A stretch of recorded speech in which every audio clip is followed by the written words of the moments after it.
Good morning.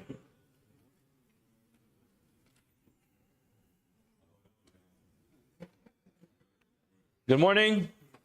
We begin today's daf. Today's daf is daf Yud in Maseches Shevuos. We begin, of course, by thanking all of our sponsors. We thank our annual Talmud Torah sponsor, the Tilson family, who sponsored all the shiurim and all the drashas of this year as a zechus for Besuras Tovos for all of Am Yisrael. Meretz Hashem, their tefillah should be niskabel. We also thank Shmuel and Rabbi Karabkin for sponsoring all the shiurim of this month, in the month of Iyar, in commemoration of the yahrzeit of Shmuel's father, Leonard Karabkin, Lipa ben Yecheskel HaKayin, on his yahrzeit, which is tomorrow on Pesach Sheni. So Baruch Hashem, yesterday was Shabbos. We had a long afternoon. We were able to complete the daf in its entirety without any hard deadlines. So Baruch Hashem, we got to daf Yud Amud Aleph. It kind of was a long sentence. We couldn't stop in the middle. So got to Yud Amud Aleph all the way, I would say about 2/3 of the way down to the words Reb Meir Omer Kol Seirim Kaparas and Shava. So whatever, if you happen to not to have been at this year yesterday, so you can catch up. It is basically what's left on today's, what we're leaving, what we did yesterday from today's daf was a process of elimination to be able to explain the previous sheet. So we're going to continue now with Rabbi Meir Omer Kol Seir and Kaparasa and Shava. So we mentioned this opinion before, and this opinion comes from Rabbi Meir in the Mishnah. And what he essentially says is that they all work together for Tumas Mikdash Kedashim. In other words, it's true that the Seir Hachitzon Sheyom Kippurim. Maybe let's just take a quick break to remind ourselves a couple of things. We have a number of different Seirim over here that we're talking about. A number of different goats. If you haven't heard about them yet, up until now, let's just quickly remind ourselves. What we're talking about for the most part is you have the Seir HaPnimi of Yom Kippur, which is, it's the Seir HaNasa B'fnim, as we've been referring to it, which is, its avodah was taking place inside.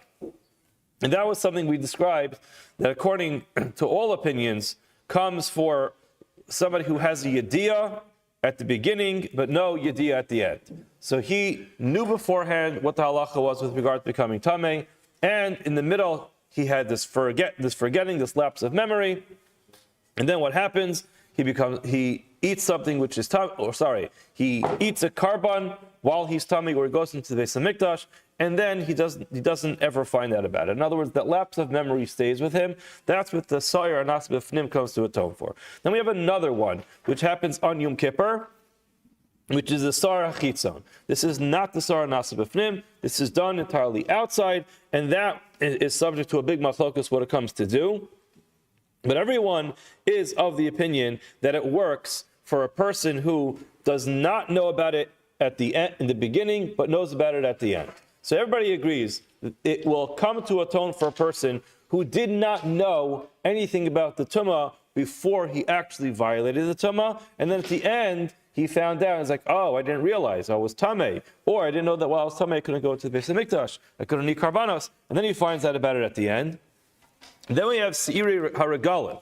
We have these Seirim that are brought on Yom Tif, and there again we have, for the most part, everyone's going to agree that works for somebody who we called him yesterday, the person who's completely in oblivion. In other words, he does not know at the beginning there's a problem with the tumah, he does not know about it at the end, and he violates the tumah, he doesn't find out about it ever.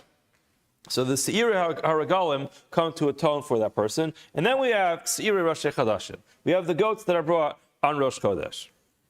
So now, the first opinion that we had in the Mishnah was Rabbi Yehuda, and he said it's really the same thing as Seiri Haragalim, except that it comes more frequently. So you have this opportunity for kapara every single month. What does it do? It atones for the oblivious guy. The oblivious guy who violated his tumah, he did not know about the problem of tumah in the beginning, he didn't know about it at the end, because Baruch Hu takes care of him. Reb Shimon, we mentioned yesterday, said no, that's not what it comes for. What it comes for is a tahar sha'achal esat tamei, a person who's tahar, and he eats a carbon which is tamei, so that's a problem. In other words, typically, all the other cases we were talking about was when the guy himself had become tamei, and then he did something that a tamei person's not supposed to do. In this case, that's not what we have over here. We have a person who himself is tahar, but he ate a carbon which is tamei. He should not have done that. Rabbi Meir, who we're going to address right now, he essentially says that all these things can be mixed up. The only one that's unique is the Sa'ir Hanasa B'fnim. The only one that has its own type of kapara is the Sa'ir L'Hashem, which is Nasa B'fnim, and that's something which comes to atone for a person who knows about it initially, forgets, and does not ever find out about it. That one's unique. However, the case of, number one, a person who does not know about it at the beginning, but then finds out. So in other words, initially he's oblivious, but then he finds out. Or the second case, where he doesn't know at all. He's completely oblivious. Or tahar sha'achal esatame, a person who's not tameh at all. His problem is he ate a carbon which is tameh, so that person needs a kapara. Says Reb Meir, the sa'ir hachitzon of Yom Kippur. In other words, the Yom Kippur goat which is brought outside, and the goat brought on Yom Tov, and the goat brought on Rosh Chodesh, they all atone for all those three things. Now, it happens to be, if you were to make all the drashas as we've been doing, you'll find that for the one which is outside, the Sar outside of Yom Kippur, it's really initially for somebody who does not know better initially and then finds out at the end. And the Seirei Regalim, the one that comes on Yom Tov, will be for someone who never finds out about it. He's totally oblivious. And the Sirish Rosh Chadashim, he holds like Reb Shimon essentially, that really it's a tahar sha'achal asatame. But even though that's initially what they're for, they all borrow from each other and they all work to cover for each other. Now on this opinion of Reb Meir, where Reb Meir tells us that they all essentially work for each other. Now the Gemara wants to know where this comes from. Now, the truth is, there's no secret here, because of the last couple Amudim, we've been quoting this person, Rav Chama Bar Chanina. So here is actually where it comes from. Rameir Omer Kol Seirim Kaparasim Shava. All these goats, they cover for everything. The kapara is fine for Tumas Mikdash Ukadasha. Now, Omer Chama Bar Chanina, my time with Rameir. What is the reasoning for Rameir? So he answers, Omer Kol, the pasuk says, Sa'ir U'seir. Sometimes it says Sa'ir, just plain old Sa'ir. In other places it says U'seir with a Vav. Now what is he talking about? I myself have been giving this shir the last week, and I had to just spend some time this morning opening up a Chumash and just reminding myself of what's going on over here, because it gets a little bit overwhelming. So if you open up to Parshas Pinchas, so in Parshas Pinchas, we learn this actually every Rosh Chodesh, but the part which is important is, it starts with, in Parak Chav Ches, Uvarashe Chadashim, it goes to the Kabbalas of Rosh Chodesh. So this is Parak Chav Ches in Parshas Pinchas, Sefer B'Midbar. Uvarashe Chadashim then lists off all the Karbanos, and then in Pasuk Tes Vav it says, U Seir Izim Echad Lechatas. Instead of saying Seir Izim Echad Lechatas, it says U Seir Izim. What's the difference between the U and the regular? The U means and. So and always comes, it's a Vav Mosif. It adds on to something else. Then you go on the next section. Uvachodesh Rishon B'Arba'asar L'Chodesh Pesach L'Hashem. So immediately after Rosh Chodesh, the Torah immediately just segues right into Pesach. So when it comes to Pesach, you go a little further in that same exact parsha. Continue reading. Pasuk Chaf Beis U Seir Chatas Echad L'Chaper Aleichem. So again, it says U. So it's connecting Pesach to Rosh Chodesh. Then you go in. By the way, this is where the famous Ka'ela is. Okay? Just for information. We're not, there's no chiyuv to do it right now. Then afterwards, Uba Yom HaBikurim. So it goes in order. You start with Pesach, and then you move on to Yom HaBikurim, which is Shevuos, which is the Mitzvah Hashem very soon. You read Yom HaBikurim, which starts with Pasuk Chaf Vav, and then you keep going. Pasuk Lamed, guess what? Seir Izim Echad L'Chaper Aleichem. It says Seir Izim. So keep that in mind. We're going to have to remember that there's an exception when it comes to Shevuos. It says Seir Izim Echad L'Chaper Aleichem without U'Seir. Then next parak Chav Tes.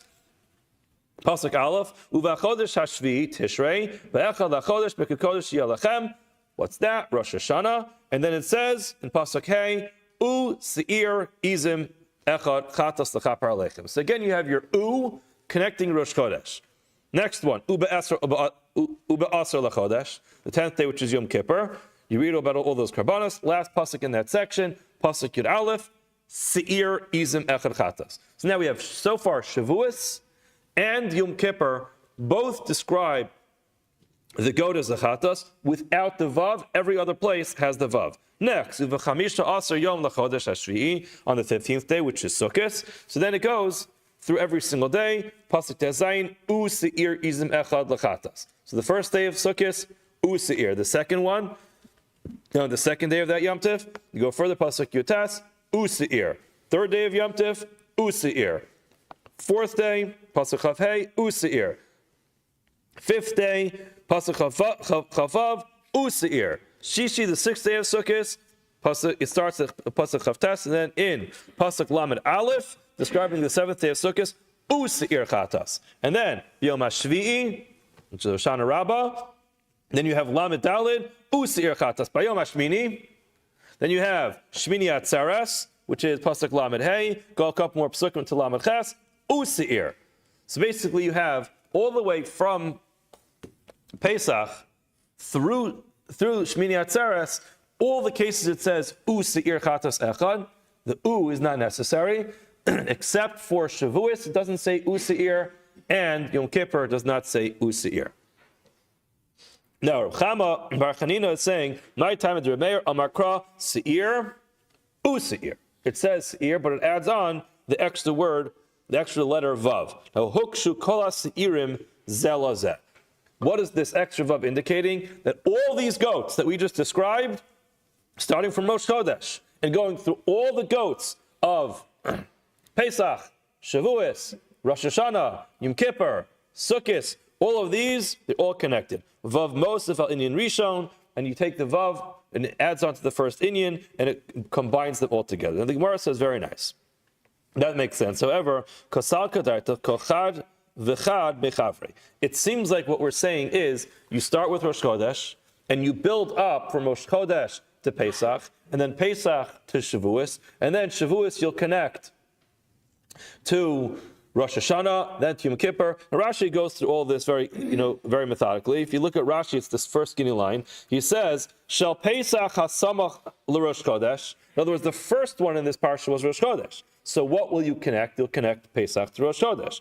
And therefore, you'll gamar Rosh Chodesh l'chaper al atar she'achlas otame. Going through this whole list, basically, we'll connect them all together, and then Rosh Chodesh, he goes through the whole list, and basically you're going to connect each one to the one which is before it. Now the problem with that is, Ha'amar Rabbi Yochanan, Kol HaTorah Kula, L'meidim Lamad, I think it's Lamed mi Lamed. Throughout all of Torah, you could say, you know what, the Torah doesn't write everything explicitly. The Torah gave us all the information we need, and gave us the Yud Gimel Midas HaTorah Nejeshes Behen, and you could use all those different ways of learning to figure things out. Now, once you figure something out, you could actually use that to learn to another place. So you could have kind of a chain of information. So you could learn from halacha A to halacha B, from halacha B to halacha C, and then from halacha C to halacha D. No problem doing that. Even though you're learning C from B, and B itself was not explicitly written in the Torah, that's not a problem because you learned B from A. However, besides for kachim, when it comes to karbanos, you can't do that. Karbanos are an exception. You have to actually learn each one by itself. You can't learn one from the next. Now the problem just is, the way we're explaining it, you are going to be learning one from the next. Because Rosh Chodesh to Pesach and then to Shevuos, you're learning one from the next, and you're just following down the chain. Gemara says, Halo Kasha. No, you misunderstood the whole thing. Kulumi kama gamri. You learned it all out from the initial ones. If you look at Rashi,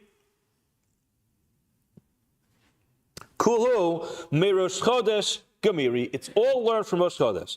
What's now explained? L'tahar sha'achal asatame. For a tahar person who ate something which is tameh. Now for Rosh Chodesh minayu, Rosh Chodesh just learns from them. In other words, the way Rabbi Meir is understanding this is that what's Rosh Chodesh for? That is for tahar sha'achal asatame. In other words, on that point, he holds like Reb Shimon.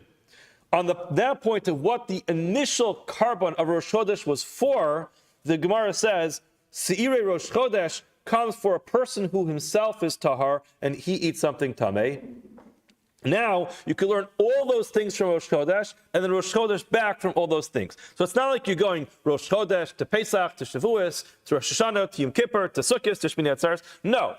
All of those together are learned from Rosh Chodesh, and Rosh Chodesh is learned from them. The Gemara says, okay, fine, we can handle that. The problem just is Tenach called the Kasabei Useir. This will work for every single place where the word Useir is written. In other words, the idea is that the Vav connects them all together. The and this go connects them all together. The problem is, if that is the premise, that you're basing your ability to connect one carbon to the next, then you have to recognize if it doesn't say that, then you can't connect it. That will be a problem.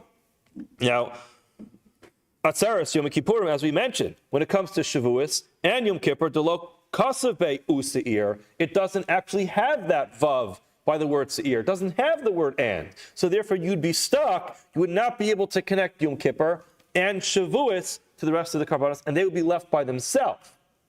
Now, if we didn't say this, in other words, if we said each one connects to the one before it, so that's not a problem, because you could still connect each one to the next. In other words, the ones that don't say Useir, like Shevuos and Yom Kippur, you could still say Yom Kippur will be connected to Sukkot, and Shevuos can be connected to Rosh Hashanah. The problem just is, now that we're saying that they're all lumped together and they're connected by virtue of the fact that it says and, if it doesn't say and, you lost it. So Gemara says, you know what? You're right. That's not where it comes from. That's not where Meir was learning his halacha from. Ella Amar Rav Yonah Amar Kra Elu Ta'asu Hashem b'Moadechem.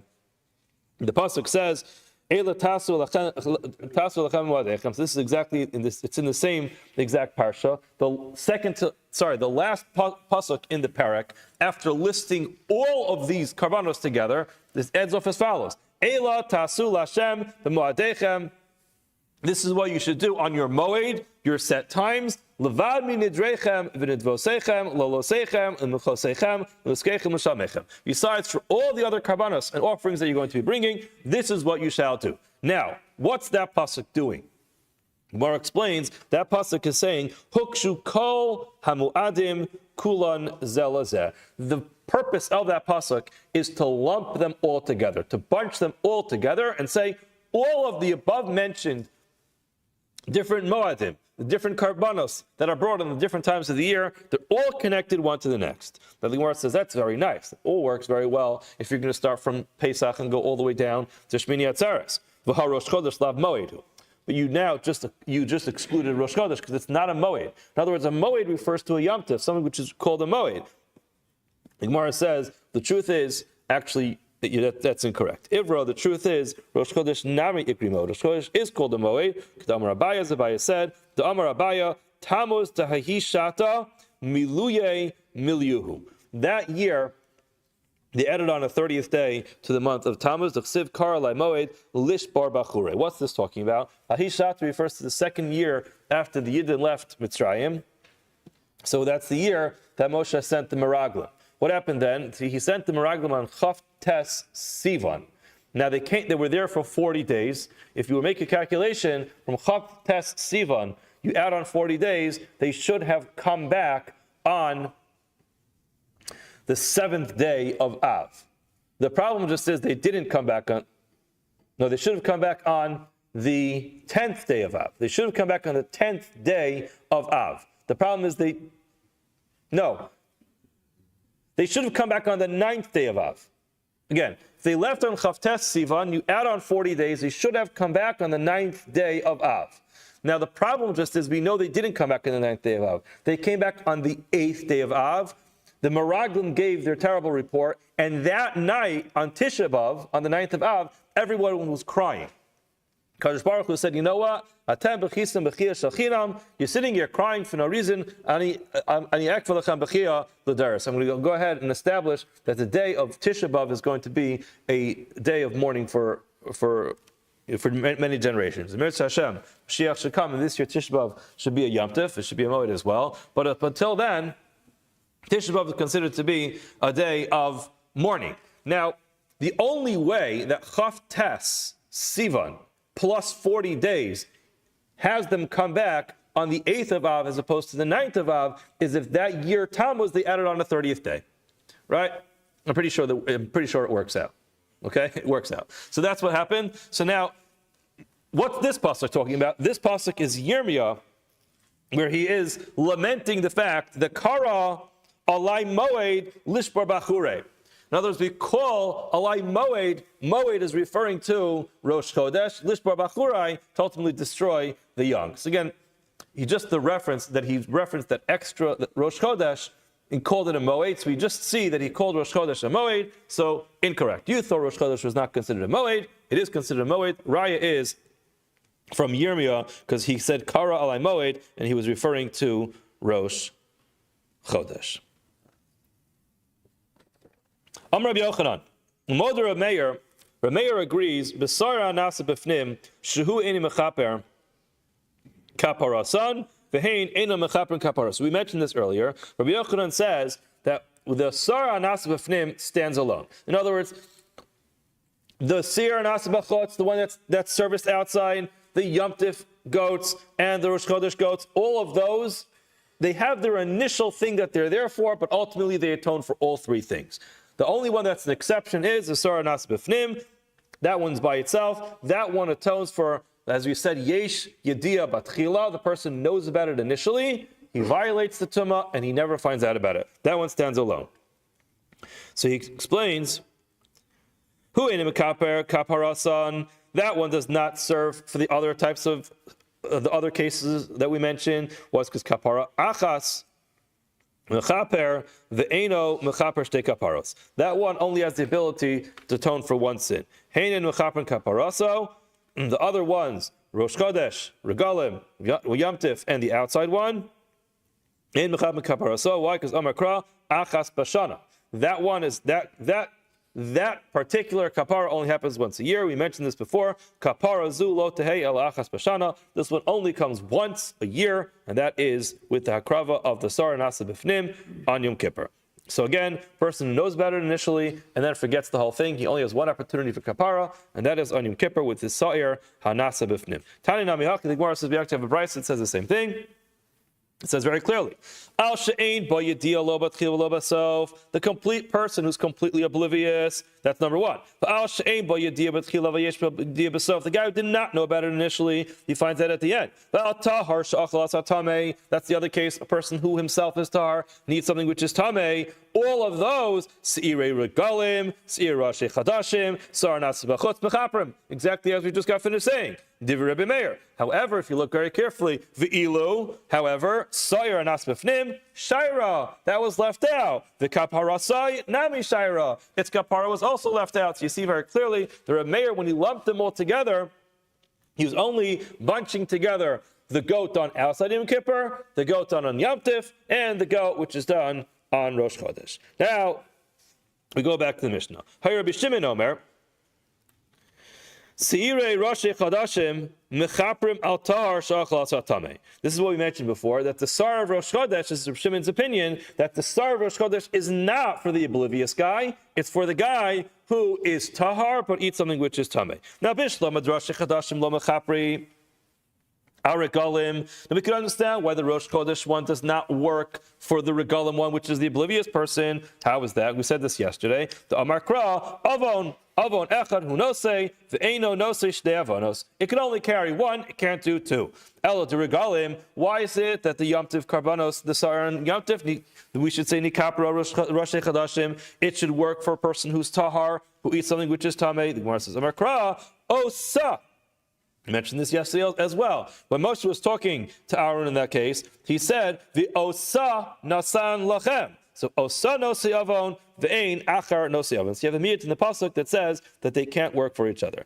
Now Bishlam, again, this is not Rameir's opinion, this is Reb Shimon's opinion. Now Bishlam, Adirigalam Lomachapi Ad Yom Kippurim. I understand why the Yom Tiv Karbanos, in Reb Shimon's opinion, work for the completely oblivious person, but they don't work for the Yom Kippur ones, where the person has some element of idea at some point, whether it's before or after. Why Damar Kra, Achas Bashana, Kapar Zula, Tehel Achas Bashana. Now, however, El Yom Kippurim, the Sar Anasa Bachutz, the outside one on Yom Kippur, Nikapa Regalim, that one should work for the regalim, which is the oblivious person. Omar Kral, the Gemara says no. Achas kapara, achas mechaper. The eino mechaper shtei kaparos. It only works for one kapara, not for two. Now hold on. The Gemara says that's not true. Achas You're reading in the wrong pasuk. The achas was referring to the one who's nasa b'fnim. In other words, we differentiated between those two different seirim. One is serviced inside. The other one is serviced outside. The one that's serviced inside, I recognize, and that's true, that it only can serve for one atonement because it says achas. The one that says outside doesn't say achas over there, where it says, Amar Kra, Milvad, top of Yud and Beis, Chatas HaKippurim. It says over there, Milvad Chatas HaKippurim. And since it says Milvad Chatas HaKippurim,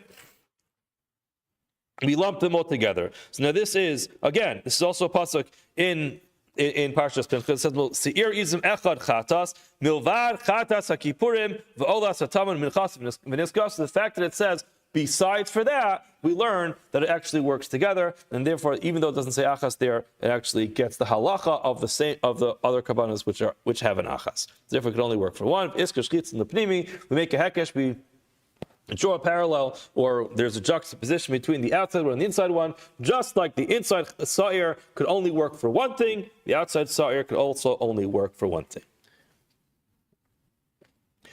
Rabbi Shimon ben Yehuda Omer Mishmo. Now we have the opinion of Rabbi Shimon ben Yehuda. So we had Rabbi Yehuda, we had Rabbi Shimon, we had Rabbi Meir. Now we have Rabbi Shimon ben Yehuda. What did he say? So he says the following. He agrees with everybody, as we mentioned, that the Sa'ir Hapnimi, the Sa'ir Nasa Bifnim of Yom Kippur, that's for the guy who knows initially and then forgets afterwards.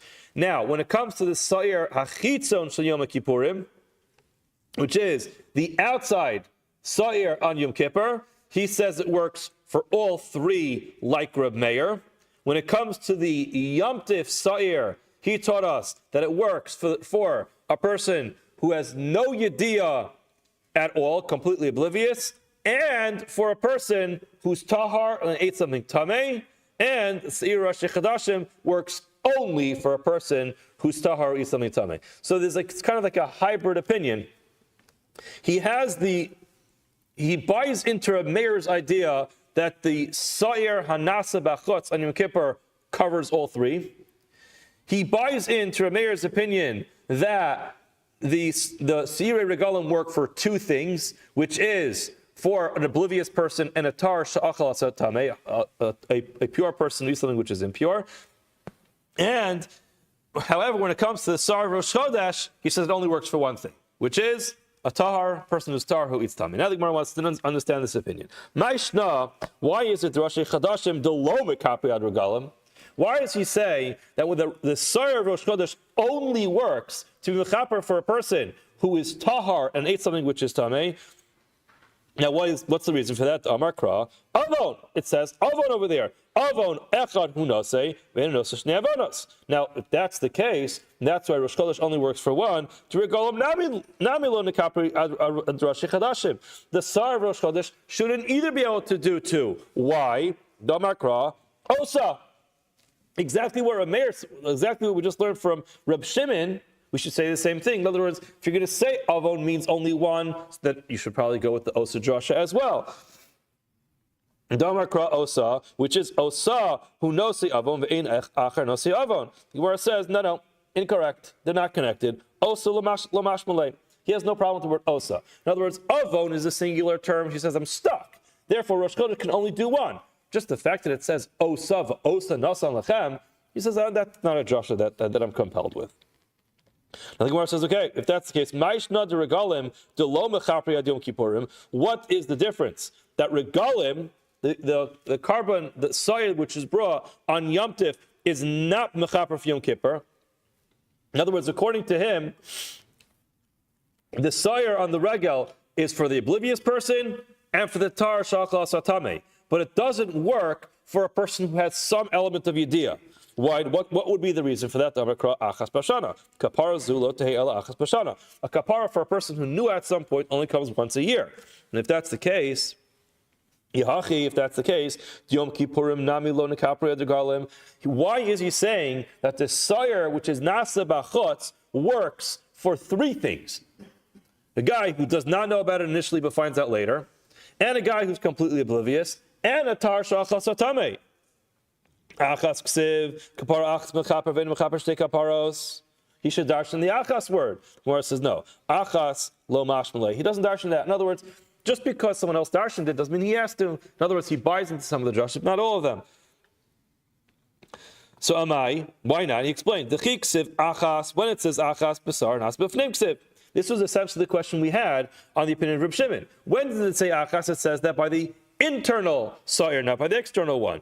Now, maybe he didn't make the other hekesh of milvad. If that's the case, in other words, if you're saying the achas part is limited to the fnim, then the regalim should also work for Yom Kippur. By the chiksiv achas b'sir nas b'fnim ksiv. Gemara says no, that's a mistake. Lo'olam achas mashmulei. Really, he does darshan machmas. He does darshan achas. B'shani hacha, this case is different. Why damakra? The keeper Aaron al karnosav achas bashana. It says very clearly, Aaron will be mechaper on the corners of the mizbeach once a year. Karnosav mizbeach hapnimi hu de kapara achas mechaper vein mechaper shtei kaparos hadachitz and afilu shtei kaparos. In other words, he would have the same problem where essentially there's a hekesh, but he says you can't actually juxtapose the inside to the outside ones because it says al karnosa. So that is specifically talking about the inside one. So therefore, again, Reb Shimon ends off by saying the Sara Nasa B'fnim stands alone by itself. It's for a person who has a yediyah in the beginning and then never finds out again. He knows the halachas about tumah, he knows the limitations of tumah, and then somehow he has this lapse in memory. Now he continues saying, Sara Achitzah Yom Kippurim, that one's most inclusive because there's no achas in that pasuk, and therefore it could cover a person who knows about it initially. No, he does not know about it initially, and then he forgets, or a person who's completely oblivious, and it could also include a tar sh'achlas tameh, a tar person who eats tameh. And then Seir Regalim, the Yom Tif one, that one could cover a person who's completely oblivious, and it could cover a tar sh'achlas tameh. Why? Because the word osa is not compelling to him, and then Sirah Shechadashim, that's the one which is very limited to only tar sh'achlas tameh, because that one says avon. Okay, now the Gemara moves on to something completely and totally unrelated to what we've been talking about till now. Yeah. Now the problem is that if we start this Gemara, we have to do tomorrow's whole daf right now. Because the reason why this Gemara is brought here really doesn't come up until Daf Yud Aleph. Gemara brings in this whole Gemara just to mention something for Daf Yud Aleph. So I don't want to leave over so much of the Amud. It's not my style. So I'm going to start it. We'll get our feet wet, but we'll have to continue tomorrow with this, just reminding ourselves of this Gemara. Halakha is as follows. There are two ways a person can donate something to the Beis HaMikdash. And you have something which becomes Kedushas Damim, and you have something which is called Kedushas HaGuf. So for example, if I have a watch which is made out of gold, and I'm no longer wearing it, it's out of style, or maybe it's not working, and I decide, you know what, I would like to donate that to the Bed HaKabayis, that becomes the property of the Beis HaMikdash, that's Kedushas Damim. They can then take that and do whatever they want. They could melt the gold and use it for the construction of the Beis HaMikdash. They can sell it and use it for other funds that the Beis HaMikdash needed. It's theirs, they own it, but it has Kedushas Damim. It's just value that belongs to the Beis HaMikdash. What's important to note is that they can sell it, which essentially means they can be podeh it. Anybody who wants can go ahead and buy it. However, when something has Kedushas HaGuf, like a carbon, you can't just buy it. If you want to buy it, you have to first allow it to get a mum. In other words, something which is eligible to be a carbon cannot just be purchased for a backyard animal. Now, that's the general halach.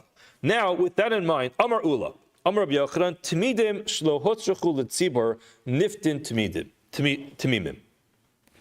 Every year, Rashi explains this in great length. Every year, they had a surplus of animals that they had in the Trumas Halishka. In other words, they would collect money and they would buy animals, and they had this area where they would store the animals, and that would basically be the place where they would inspect the animals, make sure there's no mum. And every year they had a surplus of 6 of these animals. Now, when it came to the end of the year, they would use 2 of those animals for the Tamidim, the Tamid, Shashachar, and the Tamid Shabin Arbayim of that day, and they were always left with 4 into the next year. The problem is you're not allowed to use a carbon of last year for this year. So they always had a problem at the beginning of the year that they had 4 of these Tamidim. They're these animals which were essentially eligible to be brought for a carbon tamid that were left over. So it says ula something very strange. Tamidim shelo hutzrachu letzibor niftin tamimin. You could just buy them without a mum, no problem. Now the Gemara says Yosef Rabba v'ka'amar lo lahashmaita. Rabba was mentioning this, and then what happened was, as he was mentioning what Ula said, Amar Rav Chista man sayis lach. Rabbi Yochanan Rabba. So we have Ula mentioning this in the name of Rabbi Yochanan. Again, Ula says in the name of Rabbi Yochanan, the leftover 4 animals which are eligible for a carbon tamid, you could just buy them without a mum. As this was being said over by Rabba, Rav Richter said to Rabba, hold on a second, who's going to listen to you and Rabbi Yochanan about this? What happened to the Kedusha? This is a carbon that has Kedushas Haguf on it, and therefore you can't just buy it. It has Kedusha. You can't just allow it to be your backyard animal, just eat it for a barbecue one day. That's not okay. It has to get a mum first. Amar lei atlo tizbro delo armina Kedusha shben lechan halcha. Double negative over here. In other words, don't you agree that we don't say that? Fatnan, have we learned in the Mishnah, Mosar HaKetoras Mahayu Osimba. So similarly, they had, when it came to the different spices that they would use for the Ketoras, they always had some extra. So what would they do with that? So they did something very interesting. Now, there was this family called Beis Avtinis. They were the only ones who knew how to properly make the Ketoras. So now, it's a whole mission about the Maseches Yuma. What they would do is, Mafrishin mimena schar ha'omnin. They would separate the payment for this Beis Avtinis, umechal and osa al maos ha'umnin. They would redeem the leftover ketoras onto that money. V'nosnin osa la'umnin. They give that money to this family, to the Beis Avtinis, bischaron as their wages. Now what would happen is v'chozrin v'lokchet osa b'tshuma chadasha. They would then go ahead and buy it back from them with the new collection. In other words, instead of selling it off to the street, which was a bizayin to the Ketoras, to just put it on the market for anybody to come buy it, they would sell it to the Beis Avtinis, and then they would rebuy it. Now, v'amai, according to you, why was that necessary? How can you just sell it? It has Kedusha. How can you just go ahead and sell it? Now, Amarleh said to me, asking me about Ketoras. Ketoras ka'amret, Ketoras shani. Ketoras is different. Why is Ketoras different? Top of Yud Aleph, Amud Aleph. The Kedushas damim. Ketoras is different because it does not have Kedushas Haguf, rather it's just Kedushas Damim. Now we're going to stop here in the middle of a sentence because it really continues on for a long time. So the Gemara is now going to be grappling back and forth to figure out whether it's Kedushas Damim or Kedushas Haguf, and ultimately we're going to come back on Daf Yud Aleph Amud Beis to bring a raya from our Mishnah.